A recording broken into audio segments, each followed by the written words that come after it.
É nervoso. Não vai esbarrar na cadeira. Né?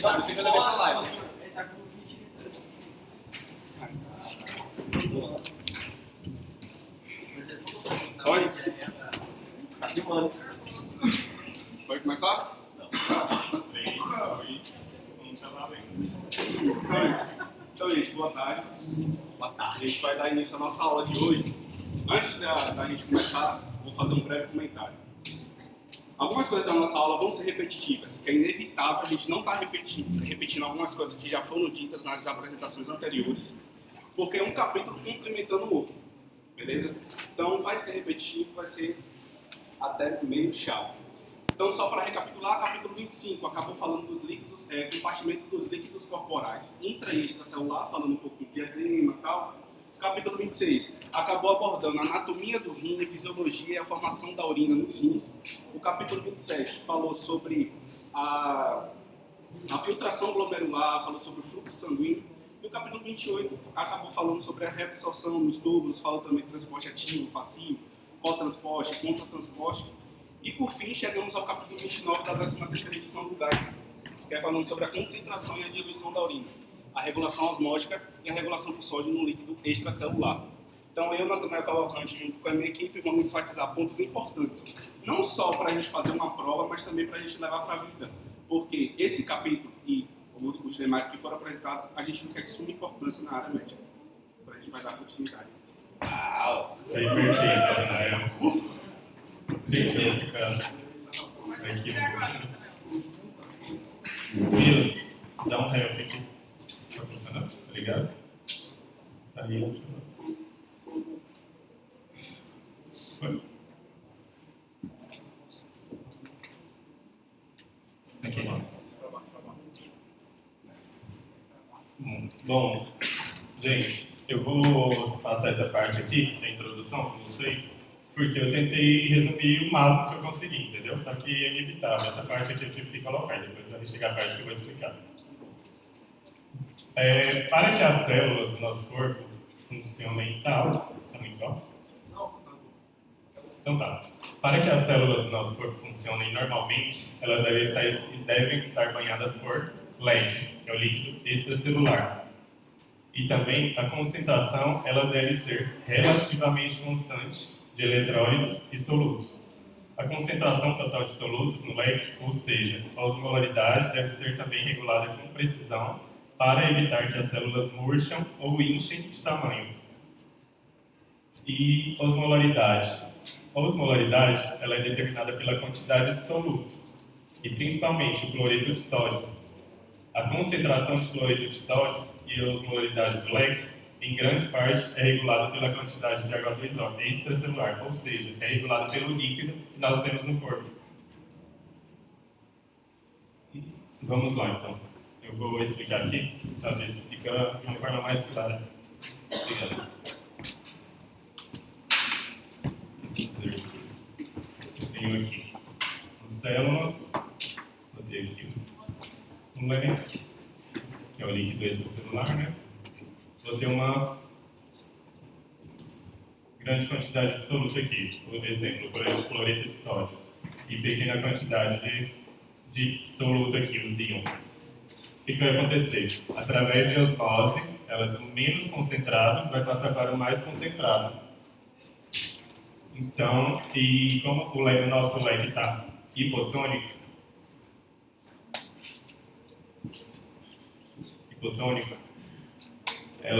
a célula, como ela vai toda para dentro, ela vai acabar se inchando, ela incha. E isso aqui também, ela pode gerar um edema intracelular, que pode acabar causando alguma patologia de verdade.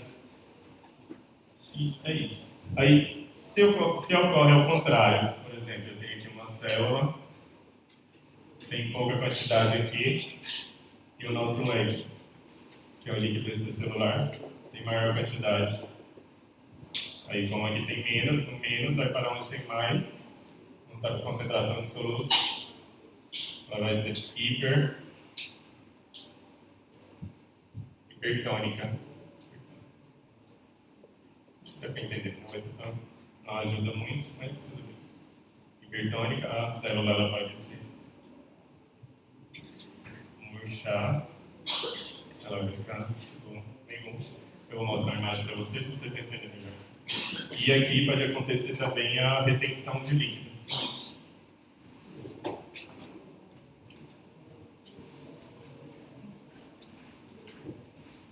Retenção de líquido. Vou mostrar aqui para vocês. A nossa quantidade de água, o H2O, aumenta, né? Aumenta a quantidade de H2O no corpo, a osmolaridade cai, no caso aqui, essa aqui, aumenta dentro da célula e cai no leque. Hipotônico, a célula pode inchar, que eu falei para vocês, o poder pode causar edema intracelular também. Os rins podem excretar uma urina com osmolaridade de até 50 miliosmol/litro. A concentração corresponde a cerca de 1/6 da osmolaridade do leque normal, do líquido extracelular, no caso. E aqui seria um caso de lá que eu fiz para vocês. Quando existe um déficit, no caso, quando existe a falta de líquido, falta de água no nosso corpo, ou a osmolaridade do leque eleva, que ela vai subir a concentração de osmolaridade e automaticamente o líquido é o que falta no leque, né? Que é a retenção de líquido pode causar, que eu falei para vocês. A célula murcha e os rins podem excretar uma urina com concentração de 1.200 a 1.400 miliosmol/litro. Isso é o normal, fisiológico. E é obrigatório eliminar no mínimo 0,5, seria meio litro miliosmol/urina. Por exemplo, eu estou em um deserto, eu não tenho água. Automaticamente, meu sistema renal ele vai segurar toda a água que eu tenho, vai tentar segurar essa água, o líquido, que vai reter esse líquido. Tem retenção de líquido, no caso, para tentar compensar, né? Para não... Aqui, um exemplo. Os rins podem excretar grande quantidade de urina diluída e o pequeno volume de urina concentrada, que é a de lá. Ela vai reter o líquido. Aqui, a célula encolhida, hipertônica. Isso aqui seria o volume, concentração de do espaço intracelular, que é o leque. A nossa célula normal, como tem que ser, as células, e quando ela está inchada, hipotônica. E é isso. Ah, tá, e só para deixar claro para vocês, deixa eu mostrar aqui. A concentração da urina diluída, né? E a urina do Natanael, no caso. Bem concentrada. Só a cerveja. Só a cerveja. E deixa eu... As perguntas é no final? É no final, pode falar, se você quiser, eu esclareço para você. É só aí na parte desse aí que você acabou de apagar? Sim, aham. É o líquido Extracelular, líquido sempre é o leque. O leque, isso. A água diminui quando você ficou muito bom, porque ela tipo, você para baixo diminuiu a água, né? E cai o líquido. Dentro da célula ou é fora? Nessa parte? No leque, no caso é no leque que ocorre, que é fora da célula. Tipo, é da onde tem menos concentração, ela vai para onde tem mais concentração absoluta, entendeu?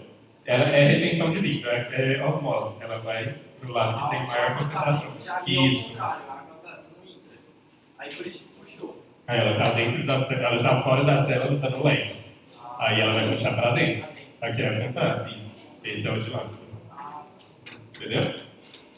Nosso corpo, isso não funciona. 60% do nosso corpo é H2O. Desses 60%, 40% é líquido intracelular. E 20% é leque, líquido extracelular. E ele subdivide em interstício, que é no meio da célula, né? E também plasma, que é todo o nosso sangue, que é todo o que vai fazer ocorrer a filtração do sistema renal e tudo mais. É você, né?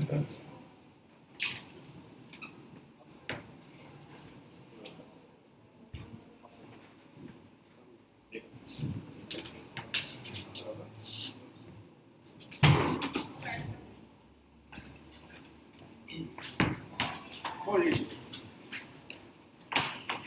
entendendo todo esse conceito que o Douglas acabou de falar, a gente vai falar de um cara super importante, que já foi dito também, que é dele que a gente vai saber se eu vou ter uma urina concentrada ou urina diluída, que é o nosso nosso hormônio ADH, chamado também de vasopressina. Lá na frente a nossa colega vai estar explicando por que esse meu ADH, uma das funções dele ele faz a regulação da nossa pressão arterial. Até porque se a gente vai esse nome vasopressina separado, a gente vai ter vasos do nosso corpo e pressina que vem de pressão. Então uma das funções do ADH é ter essa relação com a minha pressão arterial. Só que eu vou estar falando do ADH como um antidiurético. Na área da saúde, a gente tem um termo técnico utilizado que é a diurese. Então, se o meu hormônio ADH é um antidiurético, ele vai contra essa diurese. Qual é a função do meu ADH? Ele tem uma permeabilidade com a água. Ele tem uma afinidade com a água. Se eu tenho muita produção do meu ADH, como já foi dito, eu vou ter uma urina bastante concentrada. Por quê? Ele vai acabar fazendo sua função, que é a permeabilidade com a água, puxar sua molécula de H2O e vai passar mais soluto. Eu vou ter mais soluto que solvente. E se eu tenho pouca produção do meu ADH, até mesmo mais inibição, eu vou ter uma urina diluída. Vai passar mais solvente do que soluto. Porque até mesmo a inibição, um exemplo clássico que não poderia faltar, é quando a gente tem um álcool demasiado na nossa corrente sanguínea. Quando a gente exagera no álcool, a gente acaba inibindo a nossa produção do ADH. Então o ADH não vai fazer a sua função. Então quando a gente está lá no banco, no tubose, a gente vai muito ao banheiro e a gente vai ter essa urina bastante diluída. A gente vai mijar muito. Por quê? O ADH não faz essa função, é como se os líquidos vai passar livremente na minha nefrona, sem ninguém para estar controlando ele ali. Beleza, a gente entendeu a função do ADH, mas só que onde é que esse ADH ele vai funcionar? No caso, onde é que ele vai fazer essa função? Onde ele é secretado? Quem é que vai estar armazenando o meu ADH? Vamos voltar um pouquinho de histologia. Tem bem dó aqui no lado. Uma das principais glândulas do nosso corpo. Que é a hipófise.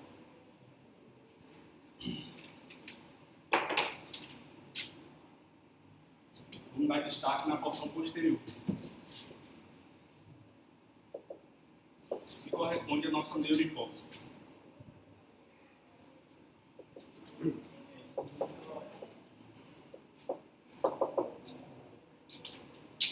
Aqui em cima do meu hipotálamo superior, a gente vai ter dois núcleos, que o livro cita, que é um feedback do nosso ADH. Esses meus dois núcleos, um é chamado de supraóptico,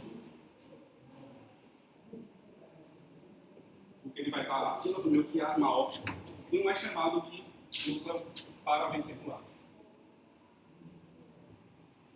Ele faz referência aos meus ventrículos lá do encéfalo. Beleza. Esses meus dois núcleos vão ter forte relação com a minha porção posterior da neurohipófise, por terminações nervosas. Só que aqui a gente vai ter vesículas de ADH ainda.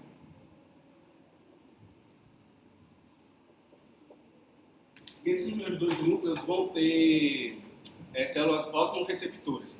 Falando de novo da osmose. Eu tenho minha célula, tenho 3 sólidos aqui dentro. E aqui eu tenho vários sólidos. Osmose, menos com água vai do menos concentrado para o mais concentrado. O que é que vai ocorrer? Minha célula ela vai murchar. Minha célula murchou, isso já é um comando para eu poder secretar o meu ADH. Através da terminação nervosa, esses meus dois núcleos. Eles vão secretar meu ADH, aqui vai estar armazenado. Depois, aí vai entrar outro íon super importante, que é o cálcio.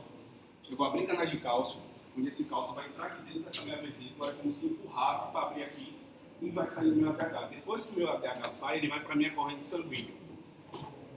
Segura aí, o ADH está na corrente sanguínea lá. Onde é que o meu ADH vai atuar? Propriamente ali nos meus túbulos distais e nos meus ductos coletores.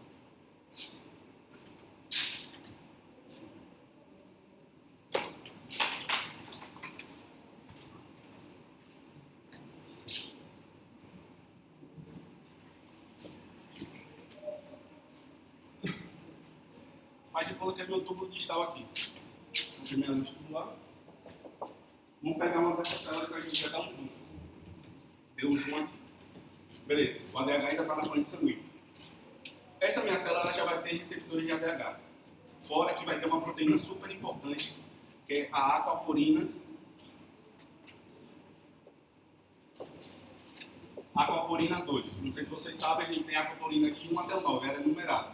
E a aquaporina 2 é ela que vai fazer, ela vai estar, na verdade, aqui fazendo essa função junto com a ADH. Essa minha proteína é de suma importância. Quando a ADH está indo na corrente sanguínea, ele vai fazer uma ligação para essa proteína. Vai falar, aquaporina, eu estou chegando aí, eu quero fazer minha função, que eu quero permeabilidade com a água. Eu quero que você saia do seu citoplasma e vá até minha membrana celular e abra uma passagem. Se a gente também, por lógica, pegar esse nome, aquaporinas, vai vir aqua vem de H2O, que ela também tem essa permeabilidade com água, e porinas de poros.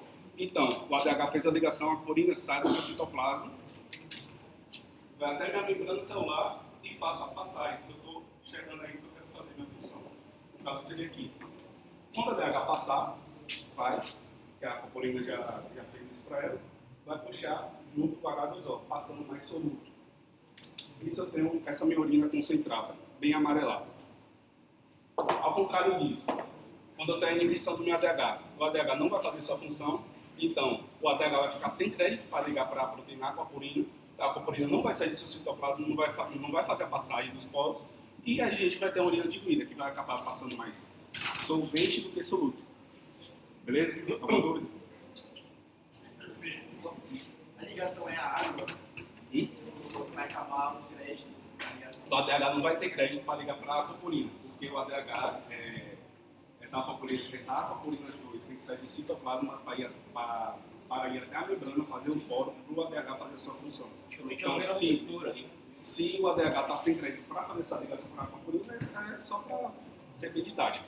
Se o ADH não tem essa... Se o ADH não tem essa função, não tem crédito para ligar para a proteína, não acaba fazendo sua função. A aquaporina não vai ser citoplasma para fazer os poros, para fazer a passagem da proteína, não fazer sua função. Alguma dúvida? Vamos recapitular.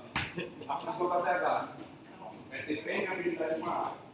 Se eu tenho muita produção da ADH, eu vou ter uma urina concentrada. Se eu tenho pouca produção do meu ADH, ou até mesmo a inibição, a urina diluída. Quem secreta meu ADH vai ser os meus dois núcleos, supraóptico e paraventricular. É diferente.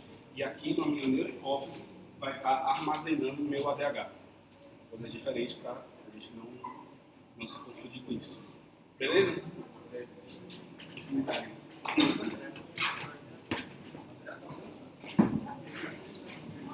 Rapaz, nem brinca, ele quase teve um ataque cardíaco. Respira um pouco.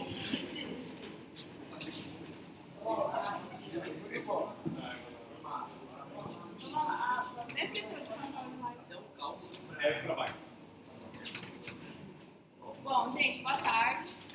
A minha parte vai falar mais sobre a capacidade que os rins têm de conservar a água e fazer uma urina mais concentrada.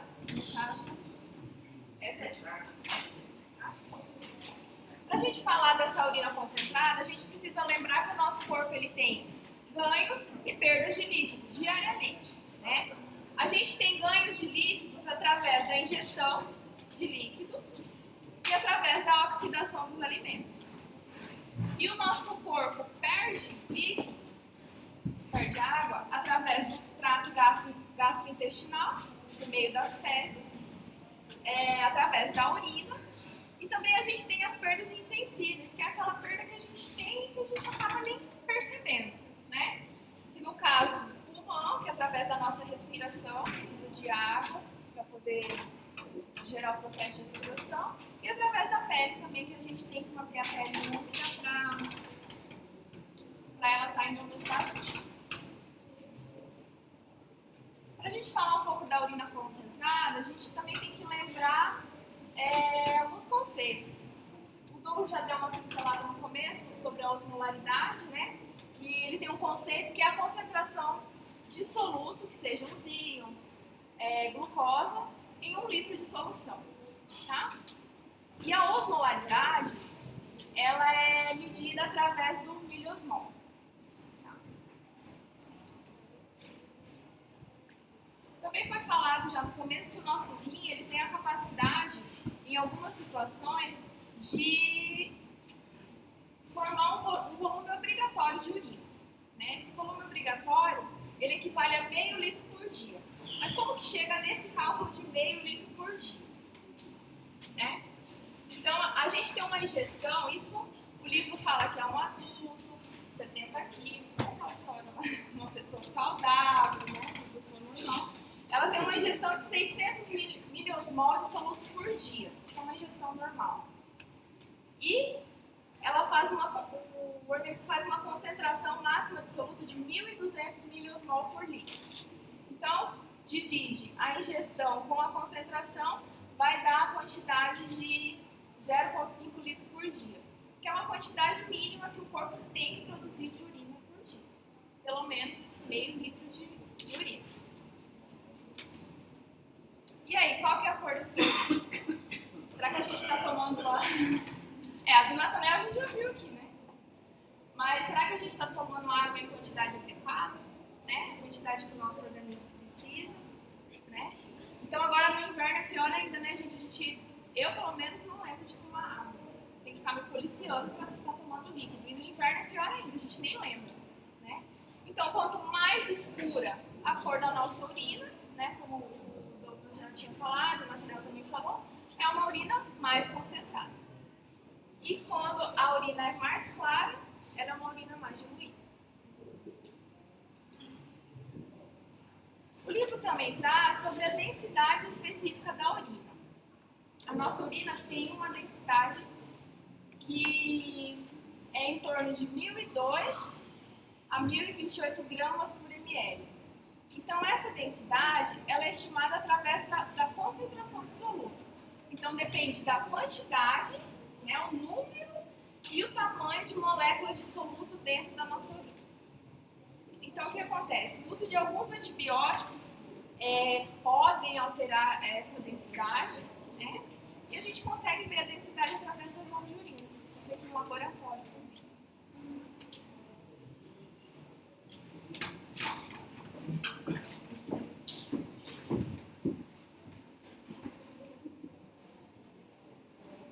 Boa tarde, gente. Bom, eu vou falar sobre as características das alças de Henle. Elas desempenham um papel fundamental no mecanismo de contracorrente. A porção ascendente, ela vai ser muito impermeável ao soluto. Logo, ela vai ser muito permeável ao soluto. Logo, ela vai ser impermeável à água. Isso ocorre devido a uma alta reabsorção de soluto para o interstício, ou seja, ocorre um transporte de sódio e um contratransporte de cloreto, potássio e outros íons, fazendo com que um gradiente osmótico ele chegue a 200 miliosmol por litro. A porção descendente ela já vai ser diferente, ela vai ser muito permeável à água, ou seja, ocorre um intenso trânsito de água do interstício, onde esse interstício ele vai estar hiperosmolado, ou seja, o líquido tubular ele vai ter a mesma osmolaridade que a médula renal. A água ela acaba se difundindo do lume tubular para o interstício, fazendo com que a osmolaridade da água ela aumente gradativamente. As etapas. Bom, as etapas ela é bem cansativa para falar um pouquinho, porque ela é bastante. São 7 etapas. Vou tentar resumir o máximo para ser mais rápido. Bom, a primeira etapa ela acontece no início, onde o líquido tubular e o interstício medular eles possuem a mesma osmolaridade. Porém, já na segunda etapa ocorre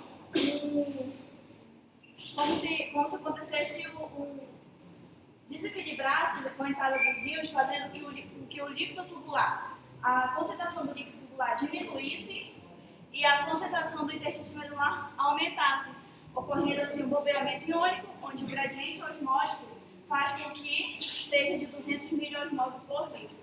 Na etapa 3, vai ocorrer um rápido equilíbrio osmótico entre o líquido tubular descendente e o líquido intersticial. Isso vai ocorrer devido à osmose da água, onde faz com que a osmolaridade chegue a 400 miliosmol por litro.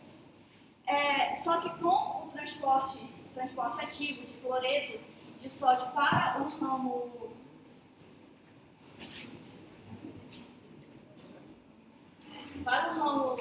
ascendente, faz com que esse gradiente de concentração altere, indo para 200 miliosmol por litro.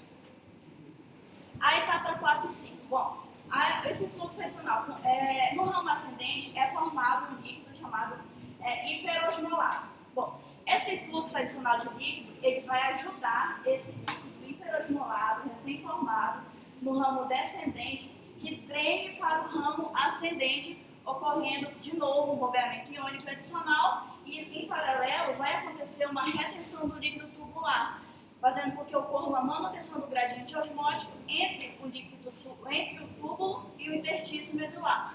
Porém, vai ocorrer novamente uma diferença, onde o interstício vai ter a sua osmolaridade aumentada para 500 miliosmose por litro. A etapa 6, ela é pouco parecida com a etapa 3. Ela ocorre também um rápido equilíbrio osmótico entre o líquido tubular e o líquido intersticial. Isso ocorre devido ao trânsito de água em direção ao interstício. Isso faz com que... em direção ao interstício. E, a gente não pode lembrar que, como na etapa 3, ocorre também um bombeamento de íons, por isso que vai ser relativamente semelhante à etapa 3. A etapa 7. Bom, antes de eu falar da etapa 7, a etapa 4 e 6, ela ocorre sucessivas vezes, fazendo com que a proporção de solutos aumente em relação à adição de água. Fazendo com que ocorra uma multiplicação do gradiente, logo um bombeamento iônico, onde esse bombeamento iônico aumente a concentração da osmolaridade, que vai ser de 1.200 osmose por litro. Agora uma perguntinha bem besta, sim, bem besta, porém interessante, valendo um bolo de pote. Tá? Só para quebrar o gelo aqui, que tá um negócio tenso. Lembrando que ninguém da equipe, nem o professor pode responder. Bom, Brilhou o olho dele. Ele vai esperar o livro. vai entrar soca, a menina aqui agora. Muito bom. Nem a Adriana, nem as duas Adrianas não podem responder. Nem as duas Adrianas não podem responder também. O Gabriel, como é que você deixa o Gabriel? Deixa, eu não sei o que ela Não, fala aqui não. tem que deixar o Felipe. Não, não tem que saber Então não. guarda essa porra. Vai participar. Tá bom, vamos lá. Bom, gente, é assim. A pessoa tem que levantar a mão.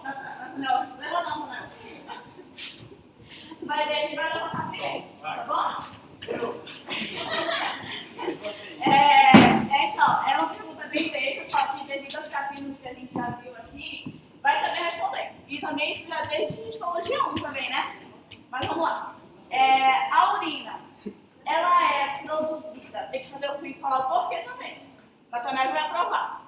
A urina, ela é produzida constantemente ou só quando bebemos água? Constantemente. Não, tem que levantar a mão. Tem que levantar a mão. Por quê? Conta do filtrado, nunca para, o filtrado nos bombeiros. É que o rim, Você pegar as cardíacas de 23%, né? Então ele pode parar nunca, ele tem que estar sempre. a gente não. Aí eu vou beber uma água ali agora e o rim não vai fazer a filtração por causa disso. Traga o bolo aí, que eu Não, uma pergunta muito nunca besta. para de circular o sangue também, né? Você tá lá Tá aí, ó, ganhou! esse bolo.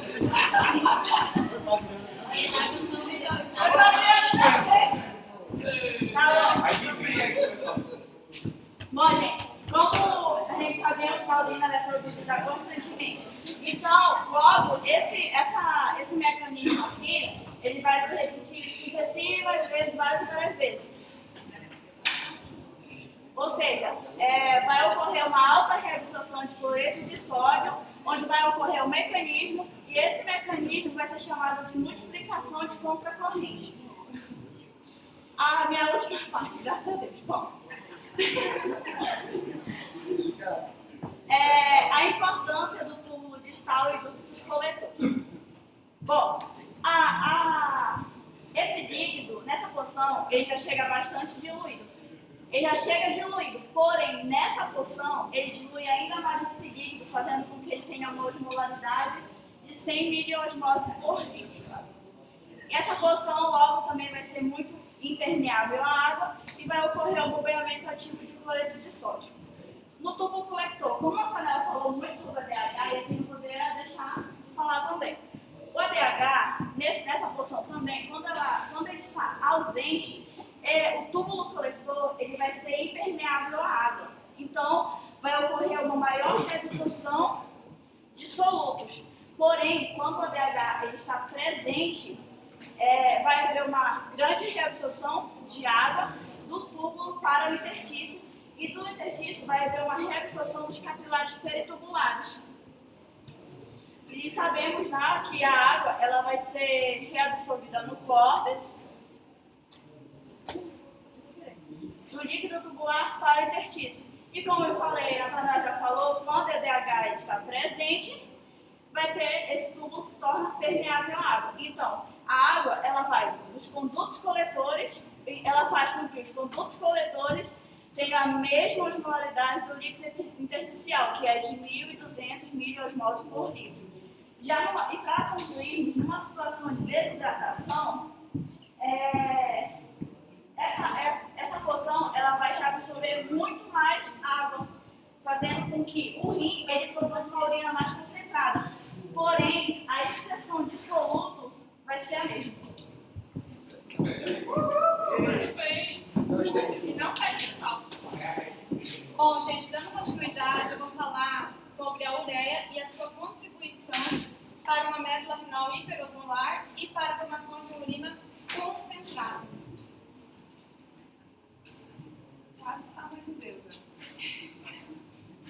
Acho que precisava de salto também para pagar o.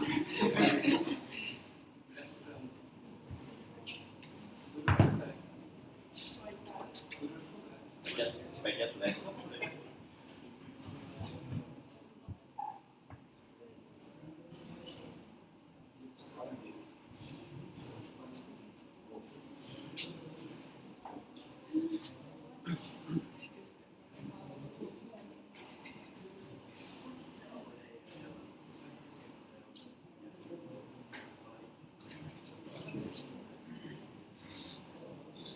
Você, Gabriel, vai falar? Eu acho. Espera até o final. Gente.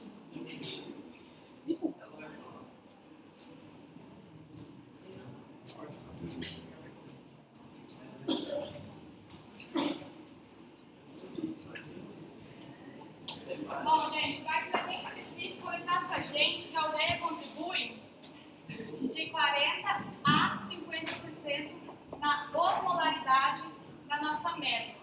Lembrando que 300 miliosmols é na nossa corteza, 600 na divisão e 1.200 na nossa médula propriamente dita.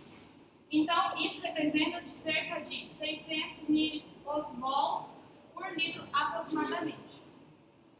O que a gente precisa saber é que a ureia é a formação de produtos através da degradação de proteínas. Ou seja, um indivíduo que tem uma dieta hiperproteica, obviamente terá uma maior concentração de ureia. E como funciona isso?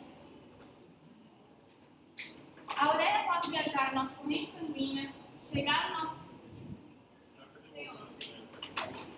no nosso glomérulo renal, ser filtrada, ela passa para o nosso tubo proximal, asa de segmento de Henle, segmento grosso, segmento fino.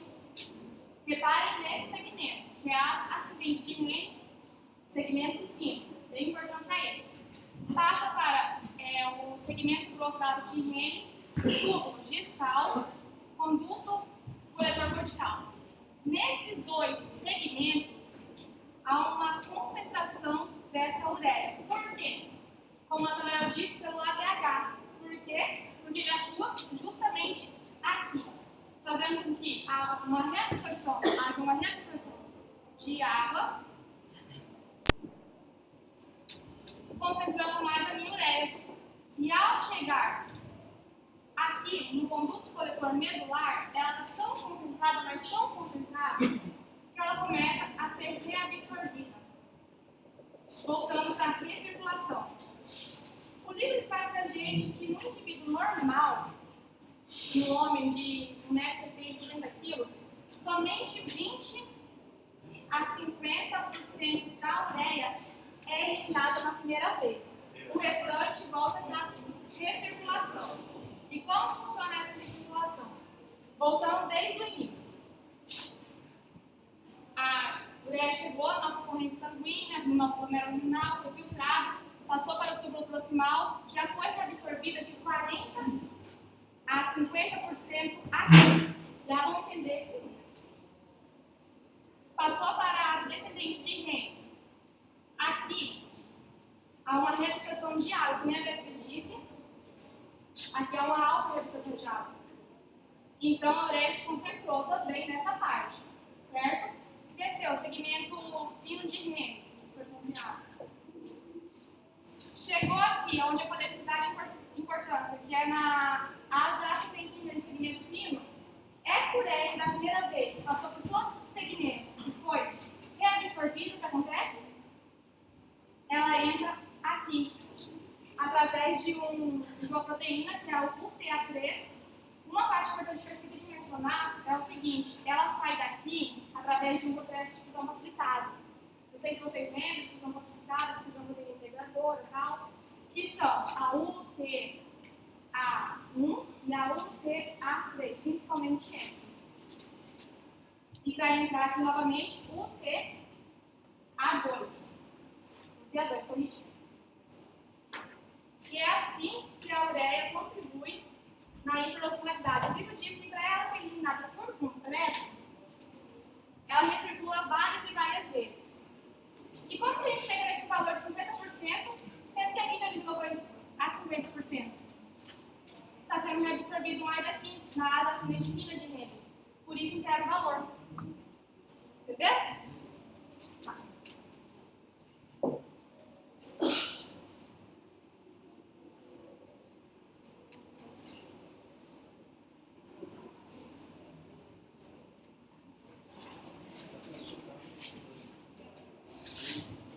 Bom, agora eu vou falar de outro mecanismo que ajuda na hiperosmolaridade, que é o mecanismo de vazamento.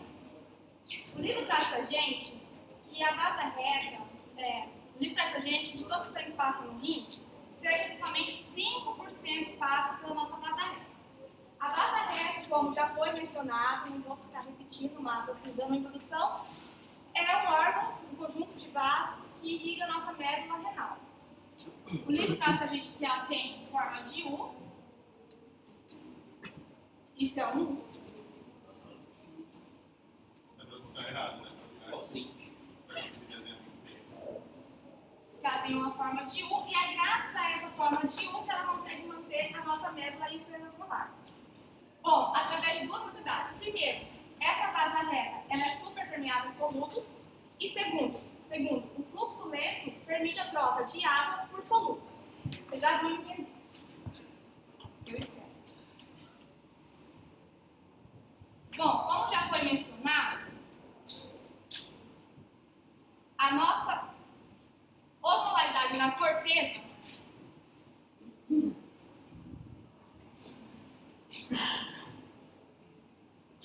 é de 300 miliosmols.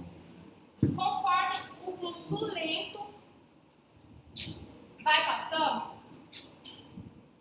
da corteza para a medula, vai ingressando solutos e saindo água. Então a nossa osmolaridade vai subindo. 300, 600, tem absorção de água, 800, 1000, até chegar a 1200 na nossa médula propriamente dita. Conforme vai subindo, ascendendo, há o processo contrário.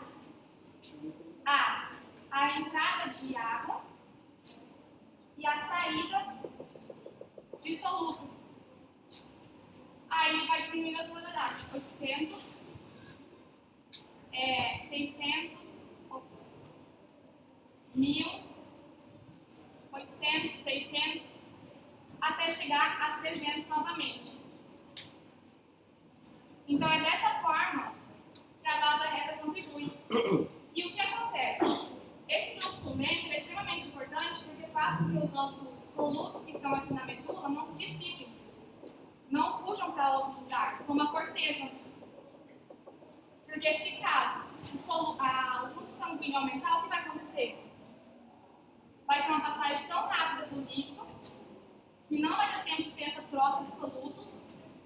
E os nossos solutos, em vez de vir para cá, para manter essa hiperosmolaridade, vão fugir. Olha, eles indo embora.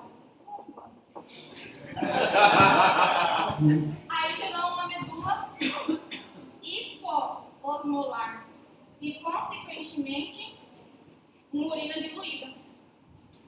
E o que faz esse nosso fluxo sanguíneo aumentar?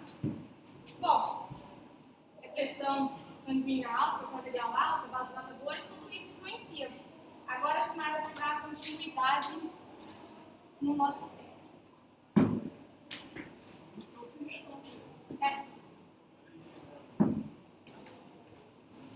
Boa tarde, eu vou falar da importância da sede.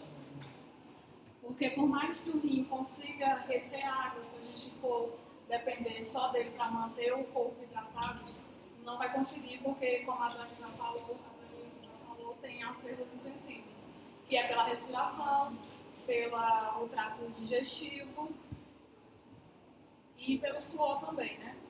Então, para que se a gente depender só do rim, da retenção de água do rim, a gente acabaria desidratando de qualquer forma. Então, para manter o corpo hidratado, precisamos ingerir líquido. E essa ingestão de líquido, ela precisa ser controlada. Para ela ser controlada, nós temos o mecanismo da sede que atua diretamente com o mecanismo osmorreceptor de ADH. No sistema nervoso central, mais precisamente no terceiro ventrículo,